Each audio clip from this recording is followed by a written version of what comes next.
श्री स्वामी समर्थ. श्री स्वामी समर्थ. श्री स्वामी समर्थ. सर्व स्वामी भक्तांना माझा स्वामी समर्थ. प्रत्येक मनुष्याच्या जीवनामध्ये हास्य किती महत्त्वाचं असतं आणि आपला जन्म हा कशासाठी झालेला आहे असा मोलाचा संदेश स्वामींनी आपल्याला सांगितलेला आहे. हसणं हा माणसाचा स्वभाव आहे. आज हसण्याचाच अभाव आहे. म्हणून जगणं बेभाव आहे. कोणत्याही नवीन गोष्टीचं लेकरू हसून स्वागत करतं. मोठी माणसं बहुधा नाक मुरडून किंवा कपाळावर आड्या पाडून स्वीकारतात आणि नाकारतात. म्हणून स्वामी सांगतात, हीच कपाळावरची आडी मनात अढी निर्माण करते. मग गुंतागुंत वाढत जाते. नात्यांचा आणि जगण्याचाही माणूस जसा जसा वयाने आणि अनुभवाने वाढत जातो तसं तसं त्याच्या चेहऱ्यावरचं हास्य मावळत जातं. बालक दिवसाला 400 वेळा स्मित हास्य करतं आणि स्त्रिया 62 वेळा तर पुरुष फक्त 8 वेळा. म्हणूनच लेकराला भगवंताचं रूप मानलं जातं.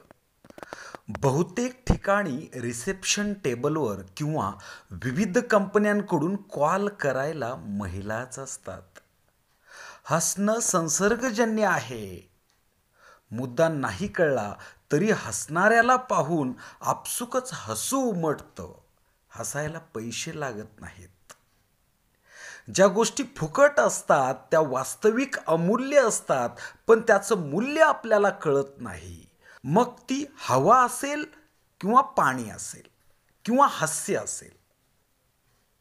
मोकळ्या हवेत गेलं, स्वच्छ पाण्यात पोहलं, किती छान वाटतं. तसं मनापासून खळखळून हसलं की मनावरचं ओझं आपोआपच उतरलं जातं. म्हणून स्वामी सांगतात की नेहमी आपण हसत राहिले पाहिजे, कारण हसण्यासाठीच आपला जन्म आहे. फिनलँड आणि ब्रिटनच्या संशोधकांनी जर्नल ऑफ न्यूरोसायन्स या नियतकालिकामध्ये नुकत्याच प्रसिद्ध केलेल्या अभ्यासानुसार व्यक्ती हसली की मेंदूमध्ये एंडॉर्फिन नावाचा एक स्राव तयार होतो आणि तो एंडॉर्फिनची मात्रा वाढली की तणाव निवळतो आणि वेदनांचा विसर पडतो. म्हणून तणाव दूर होतात. म्हणूनच त्याला फील गुड हॉर्मोन्स अशा प्रकारचं नाव सुद्धा दिलेलं आहे. त्यामुळं आपल्या शरीरामध्ये जे स्राव आहेत, जे काही हार्मोन्स आहेत आणि त्या हार्मोन्सचाच वापर करून आपलं जीवन आपल्याला आनंदी करायचं असतं. आता फील गुड हार्मोन्स त्याची लस घ्यावी लागत नाही. तुझं आहे तुझं पासी, परंतु जागा तू विसरलासी, अशा प्रकारची गत आज आपण सर्वांची झालेली आहे. त्याच्यामुळं स्वामींनी आपल्याला या संदेशातून एकच सांगितलंय की नेहमी हसत राहा, मेंदूवरचा ताण कमी होईल. तुमचा मूड प्रसन्न असला की आपोआपच दुःखाचा विसर पडतो. एखाद्याविषयी तुमच्या मनात कितीही किंतु अंतु असू द्या, त्याने तुमच्याकडे पाहून नुसतं स्माईल केलं तरीही तुमचं मन मोकळं होतं. वडवड करणाऱ्या लेकरावर उगारलेला तुमचा हात त्याचं निरागस हास्य पाहून आपोआपच खाली येतो.